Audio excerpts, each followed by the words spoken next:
ಒಂದು ವರ್ಷದಿಂದ ನೋಡುತ್ತಾರೆ. ಒಂದು ವರ್ಷದಿಂದ. ಈಗ ನೋವುಂಟಮ್ಮ ಅಣ್ಣ? ಈಗ ಸದ್ದು ನೋಡುತ್ತಾ ಸ್ವಲ್ಪ ನೋಡುತ್ತಾರೆ. ಈಗ ಸ್ವಲ್ಪ ಅಲ್ಲಿ ಕೈ ಹಿಡಿ.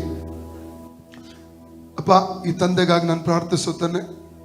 ನಿನ್ನ ನಂಬಿ ಬಂದಿದ್ದಾರೆ ಕರ್ತನೆ, ಇವರ ಮೇಲೆ ಕರುಣೆ ತೋರಿಸು. ಇವರ ಈ ಒಂದು ವರ್ಷದಿಂದ ಅನುಭವಿಸುವಂತ ಈ ಹಲ್ಲು ನೋವಿನಿಂದ ಈಗಲೇ ಸೌಖ್ಯ ಕೊಡಬೇಕಾಗಿ ನಿನ್ನಲ್ಲಿ ಕರ್ತನೆ ಕೇಳ್ಕೋತಾನೆ. ರೋಗಾತ್ಮ ಶಕ್ತಿ ಈಗಲೇ ಅದು ಬಿಟ್ಟು ಹೋಗಲಿ.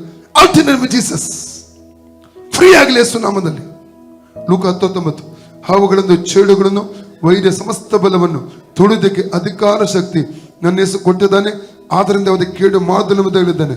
ಈಗ ಅದು ಬಿಟ್ಟು ಹೋಗಲಿ, ತಿರುಗಿ ಅದು ಹೊರಕೂಡದು. ಸಂಪೂರ್ಣ ಸೌಖ್ಯವನ್ನು ಯೇಸು ಕ್ರಿಸ್ತನ ನಾಮದಲ್ಲಿ ಇವರ ಹಲ್ಲಿನ ಮೇಲೆ ರಿಲೀಸ್ ಮಾಡ್ತಾ ಇದ್ದಾನೆ. ಯೇಸು ಕ್ರಿಸ್ತನ ಬಾಸುಂಡೆಯ ಮೂಲಕ ತಂದೆ ಗುಣವಾಯಿತು. ಕರ್ತನ ಯೇಸು ಕ್ರಿಸ್ತನ ಬಾಸುಂಡೆಯ ಮೂಲಕ ತಂದೆ ಗುಣವಾಯಿತು. ಕರ್ತನ ಯೇಸು ಕ್ರಿಸ್ತನ ಬಾಸುಂಡೆಯ ಮೂಲಕ ತಂದೆ ಗುಣವಾಯಿತು. Free in the name of Jesus. ಈಗ ನೋಡಿ ಅಂಕಲ್, ಯಾರು ಕೊಂಡೋದ್ರು? ಯೇಸುವೆ ಸ್ತೋತ್ರ ಹೇಳಿ.